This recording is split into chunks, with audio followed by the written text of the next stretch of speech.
नहीं, 125 तो इस बार जीते हैं। एक महीना पहले जो म्यूनिसपैलिटी का चुनाव हुआ था उसमें करीब 85 हमारे जीते हैं। तो अब म्यूनिसपैलिटी और म्यूनिसिपल कॉरपोरेशन आप देखेंगे तो करीब 200 के ऊपर हमारे कॉरपोरेटर जीत चुके हैं, अल्लाह के करम से, और हमारे जनता का शुक्रिया जिन्होंने हम पे एतमाद किया। और तो राजनीति के ताल्लुक से जो आपका पर्टिकुलर सवाल है, देखिए, अगर आप आवाम का दिल जीतते हैं तो वही कामयाब आपकी राजनीति है, और अगर आप नहीं जीत पा रहे हैं तो फिर जाहिर है आप उस पार्टी में या जो भी नहीं जीत पाए तो उसमें कोई कमजोरी होगी। मगर हमारा जो पार्टी का काम करने का तरीका रहा, हम लोग बरसों से काम कर रहे हैं, और क्रेडिट यकीनन देना पड़ेगा जनाब इम्तियाज जलील साहब को, यूसुफ पुंजानी साहब को, मुफ्ती इस्माइल साहब को, वारिस पठान को, और जितने फिरोज आला है, इन सबों ने बड़ी मेहनत की और जमीन पर ये लोग रहकर मेहनत किए। बहुत सी जगह पे हमको जहां पर हम समर्थ कामयाबी नहीं मिली तो जाहिर है उसको भी हम सही करेंगे। तो सियासत में कामयाबी की जानिब से एक शब्द है तुक्का। तो कई लोग कह रहे हैं कि तुक्के से इतनी ज्यादा सीटें आ गई, क्या कहना है? अब मुबारक हो उनको, फिर उनको तुक्का नहीं लगा, फिर उनका हमारा लग गया। बकवास है ये। अगर आप इलेक्शन से पहले से मेहनत करते नहीं आएंगे और फिर अब इलेक्शन कैंपेन जो होता है 10-12 दिन का, उसमें अगर आप सही मेहनत नहीं करेंगे, आप तुक्का बोल रहे हैं, तो मुबारक हो तुमको। अगर आप इलेक्शन को इस तरह से यानी देख रहे हैं तो ये तो तौहीन है उन तमाम वोटर्स की जो निकल कर अपना सुकून छोड़कर, अपनी तकालीफ छोड़कर, अपनी नौकरी छोड़कर, तकलीफ उठाकर वोट डालते हैं। तो ये तो उनकी तौहीन कर रहे हैं। तो ये जो भी ये कह रहे हैं ये इनका अहंकार है, गुरूर है, और ऐसे लोग कभी नहीं सुधरते। सर, महाराष्ट्र की सियासत में जो लोग अपना एक अधिकार समझते रहे हैं, खासतौर से महाराष्ट्र की सियासत में राज ठाकरे, एनसीपी के शरद पवार, इनसे ज्यादा आपकी सीटें आई, इसकी क्या वजह समझ? इसकी वजह ही जो मैं पहले बताया आपको कि हमारी जो टीम है इम्तियाज जलील साहब के साथ, हम लोग पूरी मेहनत कर रहे हैं। मैं खुद जाते रहता हूं वहां पर, तो एक कलेक्टिवली हमारी मेहनत होती रही वहां पर, और हम लोग अवाम के दरमियान में रहे। हमारे पार्टी का जो मैसेजिंग है, पार्टी का जो प्रोग्राम है, और हमारा जो पार्लियामेंट में हो, असेंबली में हो, जनता में हो, हम लोग कंसिस्टेंटली एक बात करते हैं, तो जाहिर है उसका अवाम के दिलों पर असर होता है। सर, संभाजीनगर, मालेगांव, अमरावती, नांदेड़ में आपको अच्छी कामयाबी मिली। क्या ये माना जाए कि महाराष्ट्र में मुस्लिमों के सबसे बड़े नेता असदुद्दीन ओवैसी हो गए?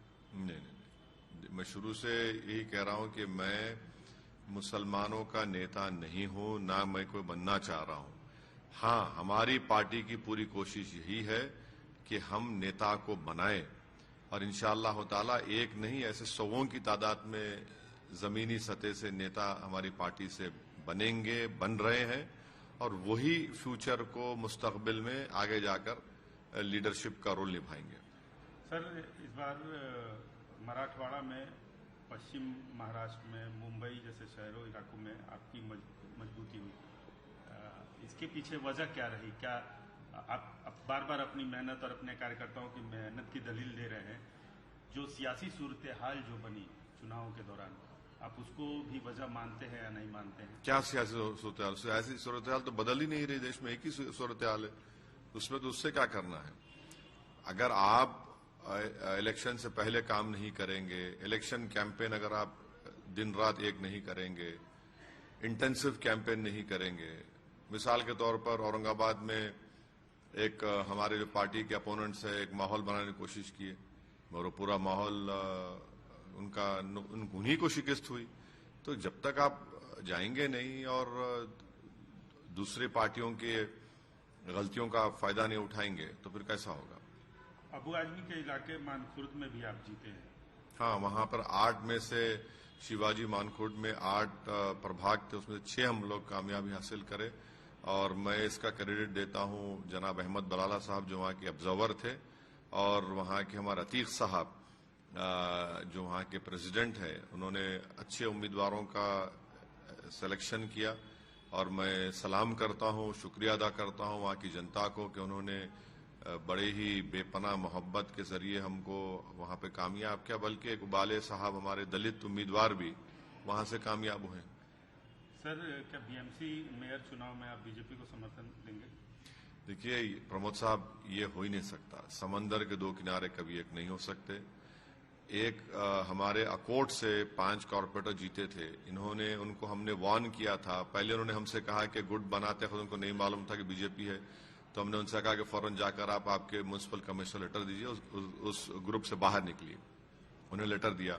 बाद में मालूम हुआ कि बीजेपी नेता के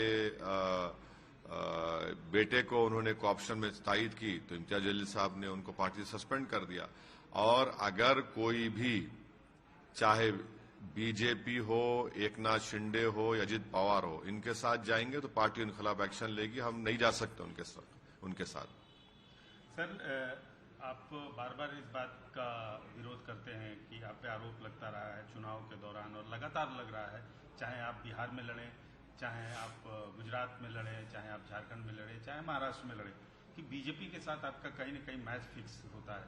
उस पर आप हमेशा उसकी मुखालफत करते आए हैं, लेकिन कहीं न कहीं कुछ सियासी पार्टियां या आपके विरोधी ये नैरेशन बिल्ड करने में लग गए हैं, और कहीं न कहीं मुस्लिम जो माइनॉरिटी भी है वो भी कहीं न कहीं कुछ लोग हद तो ये हो गई कि मेरे वालिद वालदा ने मुझे बड़ी तरबियत दी, पढ़ाया लिखाया, और अल्लाह का बहुत बड़ा करम रहा। तो मेरी बारेट लॉ की डिग्री लिंकन जिन से किया। तो कोई एक महाशय बोल रहे हैं कि वहां पर वो शख्स भी बारेट लॉ की डिग्री लिया था, तो ओवैसी वहीं पे चला गया, तो इसलिए राजनीति उसकी ऐसी है। यानी इतने अहमक हैं कि उनको ये नहीं मालूम कि भारत के कई बड़े बड़े जजेस, पॉलिटिशियंस भी लिंकन जिन से बारेट लॉ की डिग्री लिए। और मैं तो कोई ऐसा ब्रिलियंट स्टूडेंट नहीं था, और मेरे स्कूल में जो मेरे साथी थे या कॉलेजेस में वो इस बात को बताएंगे, मगर बड़ी मेहनत से जुस्तजू करके तकालीफ उठाकर हम अपनी तालीम का सफर मुकम्मल किए, तो उस पर भी उंगली उठा रहे हैं। तो अब नहीं मालूम। देखिए, मैं तो कोई कंपटीशन में नहीं हूं कि मुझे पसंद करे।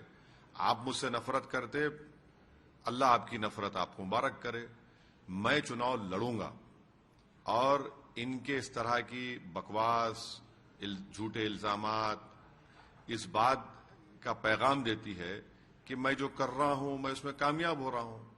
और ये लोग ऐसे मिजाज के लोग हैं जो ये देख रहे हैं कि अंग्रेजी का शब्द है कि इनको लग रहा है कि पॉलिटिकल इक्विलिब्रियम पूरा डिस्टर्ब हो गया एमआईएम और ओवैसी से। हम पॉलिटिकल इक्विलिब्रियम को डिस्टर्ब करेंगे। आप जो बरसों से चौधराहट करके जो मुस्लिम समाज का, दलित समाज का नुकसान कर रहे हैं, हम उसको रेक्टिफाई करेंगे।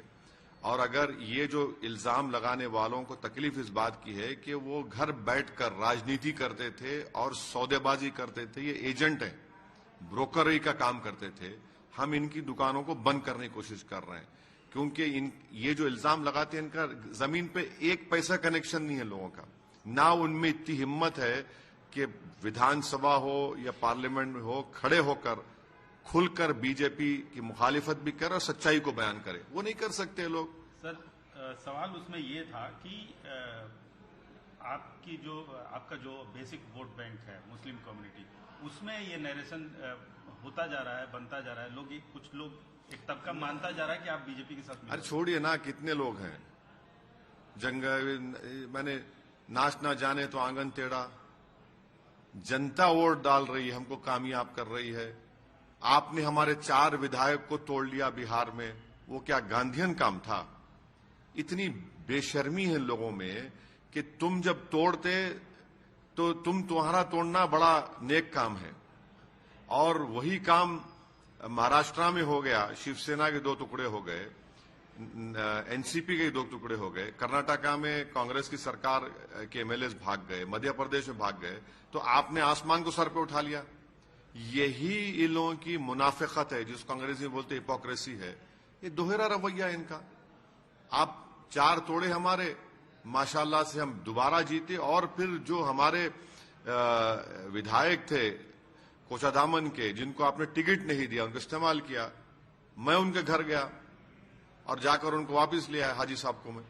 सर, इन चुनाव में कई ऐसी बातें उठी जिससे आप किनारा करते रहे हैं या आपकी पार्टी को वो चीज़ तकलीफ भी दे चुकी है।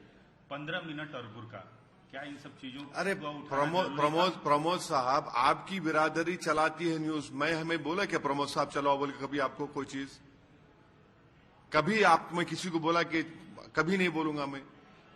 हम अपने विधानसभा चुनाव में नीचे पुलिस ठहरी हुई थी और एक विधानसभा में वहां उन्होंने घड़ी बताया हमको, ऐसा बताया कि सर 15 मिनट, मतलब बोल रहे हैं 15 मिनट, और उसी के दूसरे दिन हम क्या देख रहे हैं कि पूरे हमारे मीडिया के हजरात उसको इशू बना दिए। अब चुनाव जो हुए 15 तारीख को हुए, मैंने कहा देखो ये बोलते थे 15 को चुनाव हुए, अब इसमें मैं क्या करूं? बुरखे की बात आप कर रहे हैं, कौन इशू बनाया? ये तो देवेंद्र फडणवीस बनाए, उन्होंने कहना शुरू कर दिया, मैं तो बोला ही नहीं। हाँ, मैं शुरू से इस बात को कह रहा हूं, पिछले 2 साल से कह रहा हूं कि मेरी ख्वाहिश है, मेरी कोशिश है, मेरा ख्वाब है कि एक दिन इस देश की प्रधानमंत्री हिजाब पहनने वाली लड़की होनी चाहिए। अगर ये मैं बोल रहा हूं तो इसमें कौन सा गुनाह है? क्या हम ख्वाब नहीं देख सकते? क्या हम उस ख्वाब को पूरा करने की कोशिश नहीं कर सकते? क्या भारत का संविधान हमको इस बात से रोकता है? नहीं रोकता है। यही तो हम ये कह रहे हैं कि ख्वाब देखो, उन ख्वाबों को पूरा करने के लिए मुत्तहिद रहो, काम करो। तो इसमें अगर कोई तकलीफ, किसी के पेट में दर्द हो रही है, तो भाई आप तो पाकिस्तान की जबान में बात कर रहे हैं। पाकिस्तान के संविधान में मजहब के बुनियाद के ऊपर कोई उनका प्रधानमंत्री या उनका राष्ट्रपति बन सकता है। हमारा संविधान जिसको बाबा साहब अम्बेडकर ने, कोई बन सकता है अगर उसकी उम्र हो और वो मेंटल ना हो, अनसाउंड माइंड का ना हो, तो बिल्कुल है। क्या है इसमें बुरी बात? क्या है? आपको नहीं लगता कि आपके इस बयान के बाद कुछ हिंदुस्तान में इस्लाम के पैरोकार और ठेकेदार, या फिर कहें जिनकी आप भी कहीं ना कहीं इज्जत करते हैं, वो लोग बुरा माने होंगे? क्यों? क्या बुरा मानने क्या है? बुरा मानने क्या है भाई? अगर कोई हिजाब पहनने वाली लड़की बनेगी प्रधानमंत्री तो उसमें बुरी बात क्या है? आप इसमें बुरी बात क्या है? संविधान तो इजाजत देता है ना, बिल्कुल भी इजाजत दे सकता है। और अगर ऐसा अल्लाह करे कि मेरी जिंदगी में वो दिन देखो, नहीं, मेरी जिंदगी के बाद होगा, कभी ना कोई तो होगा इंशाल्लाह एक दिन। इन चुनाव में आपकी पार्टी पे एक मुहर है कि मुस्लिम पार्टी है, लेकिन इन चुनाव में कुछ हिंदू कम्युनिटी के लोग भी जीत के आए हैं। तो क्या अब ये लगता है कि ये समय आ गया है कि लोग MIM को मुस्लिमों की पार्टी न समझ के? प्रमोद साहब, अगर कोई मजहब का चश्मा लगाकर MIM पार्टी को देख रहा है तो बहुत बड़ी गलती कर रहे हैं। आपकी पार्टी के नाम में सर नहीं, नाम देखिए, नाम तो एक पार्टी का नाम जनसंघ भी था, एक पार्टी का नाम अभी शिवसेना है, एक पार्टी का नाम तेलुगु देशम है, एक पार्टी का नाम अकाली दल है, कई पार्टी के नाम है। हम जिस जगह पर बैठकर इंटरव्यू कर रहे हैं प्रमोद साहब, आपको 40 मिनट इंतजार करना पड़ा यहां पर। क्यों? क्योंकि बाहर आवाम आई हुई थी, जनता हमसे काम करा रही थी। आप देख सकते हैं वहां पर, अगर वहां पर 300 लोग खड़े हुए हैं तो कम से कम 100 से ज्यादा तो हमारे हिंदू भाई बहन खड़े हुए हैं। तो काम करना है, सबका काम कर रहे हैं। अच्छा, एक सवाल जो अक्सर आपसे पूछा जाता है और आप सही से जवाब नहीं देते, जो दीगर पार्टियों में, दूसरी पार्टियों में जो मुस्लिम लीडर है, उनसे आपको क्या तकलीफ है? कोई तकलीफ नहीं है मेरे को, बिल्कुल नहीं है तकलीफ। क्यों तकलीफ होगी? आपको नहीं, उनको क्या तकलीफ है? क्योंकि हमने बहुत सारे अरे भाई देखिए, अगर मेरे पेट में दर्द होगा तो मैं दवा खाऊंगा ना, उनके पेट दर्द तो मैं दवा कहां दूंगा उनको? जिसके पेट में दर्द उसका अजमान, उनको मेरे से तकलीफ है, मैं क्या कर सकता हूं? मेरे पास उनका इलाज नहीं है। मैं तो उनको बड़े अदब के दायरे में कभी मिले तो उनको सलाम वालेकुम भी बोल देता हूं मैं। वो मुझे कभी बोले वालेकुम सलाम बोल भी देते हैं मुझे, और कभी मुझे उनसे कोई प्रॉब्लम नहीं। मेरी पार्टी का काम मुझे करना है, मुझे उनसे क्या करना है? पार्टी का काम मुझसे कर रहे हैं। हाँ, चुनाव के दौरान में अगर आप तनकीद करेंगे, क्रिटिसाइज करेंगे तो हम जवाब देंगे। आप झूठ बोलेंगे तो हम सच्चाई को बयान करेंगे। अगर कोई समझ रहा है कि झूठ और लफाजी और मंतिक के जरिए कुछ बोलेगा तो हम भी बोल सकते, बहुत बोल सकते। सर, आपकी पार्टी कई राष्ट्रीय पार्टियों से ज्यादा दखल रखती है। अगर ये देखा जाए कि चुनाव के मामले में आप बहुत सारे स्टेट में चुनाव लड़ते हैं और जीत कर भी आते हैं, तो आपकी पार्टी राष्ट्रीय पार्टी की तरफ बढ़ी है और उसके लिए कोई रोड मैप है? अभी तो हम पार्टी को एक्सपैंड कर रहे हैं। पार्टी कई प्रदेशों में जाकर इलेक्शन लड़ रही है और भी लड़ने की हम कोशिश कर रहे हैं, और फिर इलेक्शन लड़े तो जीतने की कोशिश करेंगे। फिल वक्त तो ये कोशिश हमारी जारी है। अब आगे देखिए क्या होता है। आप एक सवाल से लगातार जवाब से बच रहे हैं। मैं फिर से आपसे ना वो बंगाल का पूछेंगे आप। बंगाल अरे आदिल हसन साहब से बात होगी, अख्तरुल ईमान साहब से बात होगी, बिहार अध्यक्ष मिले हैं। तौसीफ आलम साहब जो सीनियर 4 मर्तबा का विधायक है, वो उनकी कॉन्स्टिट्यूंसी बंगाल से सटी भी है। फिर हमारे मुर्शिद आलम साहब जो कि हार्ट के हैं, ये इन सब से हमारे और भी 2 विधायक हैं, उन सब से बात होगी। बात होके देखेंगे, डिसाइड करेंगे। मन तो बना ही लिया होगा कि चुनाव लड़ना है कि नहीं लड़ना है। देखिए, चुनाव लड़ने में जितना मजा हमको आता है शायद किसी को भी नहीं आता होगा। ऐसा हमको तो ऐसा लगता है कि पत्ते क्यों नहीं खोल रहे? अरे सही वक्त पे सही फैसला लेंगे। अब इतना हर चीज को अगर हर पार्टी के फैसले को मीडिया के सवाल में जवाब दे देंगे तो पार्टी सच नहीं होगा। पड़ोस का ही बता दीजिए, तमिलनाडु का ही बता दीजिए। नहीं, पड़ोस का हो या दूर का हो या करीब का हो, सही वक्त पे बताएंगे आपको। सर, कैबिनेट ने परसों डिसाइड भी किया है, तेलंगाना कैबिनेट ने, कि म्युनिसिपल इलेक्शन जल्द से जल्द कराया जाए। फरवरी तक कराने की बात आ रही है सामने। उससे पहले कुछ चीजें ऐसी हुई हैं जिस पर एमआईएम पे आरोप लग रहा है कि रोहिंग्याज की संख्या यहाँ ज्यादा है। इल्जाम कौन लगा रहा, बोलिए आप। कुछ वकील हैं, कुछ लीगल सेल के बीजेपी ने नाम लीजिए ना पार्टी का। पिटीशन तक फाइल किया है कोर्ट में क्या कि रोहिंग्याज का इशू बहुत बड़ा है और यहाँ पे कोई मौजूद कार्रवाई नहीं हो रही है। नहीं, देखिए, अगर कोई उनके पास प्रूफ है आप पेश कर दिए, उनका नाम निकलवा दीजिए ना। ये बीजेपी का प्लेबुक है। बिहार में जाकर घुसपैठी बोले, कितना फॉर्म 7 डाले, एक फॉर्म 7 नहीं डाले उन्होंने सीमांचल में, और सीमांचल को आपने बदनाम कर दिया या बदनाम करने की कोशिश की वहां जनता को। अभी भी आप कहने आप लाइए, आप एसआर होगा तेलंगाना में 7 फॉर्म 7 डालिए, कौन रोक रहा है आपको भाई? आप अच्छा, अगर यहां पर है यहां पर, मैं नहीं कह रहा हूं, उनका नाम अगर वोटर लिस्ट में है आप निकलवाइए। और तीसरा, अगर उनके पास यूएनएचसीआर का कार्ड है तो आप खुद देख लीजिए। मगर इससे पूरे शहर को क्यों बदनाम कर रहे हैं आप? सबक हासिल नहीं करे। इससे पहले किसी ने, उनके नेता ने कहा था कि सर्जिकल स्ट्राइक कर देंगे, देखा सर्जिकल स्ट्राइक निकल गया, टाइम हो गया पूरा वो। तो ये आप इसको इशू बनाकर एक समुदाय को बदनाम करना, एक शहर के एक हिस्से को बदनाम करना, ये तो ठीक नहीं लगता ना। ये तो जनता देख रही है उसको। सर, आज की एक बड़ी खबर है कि विश्व की सबसे बड़ी पार्टी भारतीय जनता पार्टी की कमान युवा हाथों में दिया गया है। प्रधानमंत्री ने भी काफी तारीफ की और नितिन नवीन को बनाया गया। आप इसको कैसे देखते हैं? अरे उनके पार्टी का फैसला है, मैं क्या तबसरा करूंगा उस पर?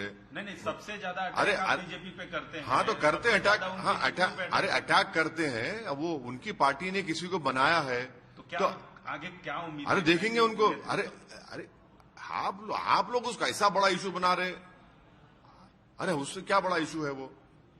इशू तो ये है कि बालासोर में एक और मुसलमान मॉब लिंचिंग हो गई।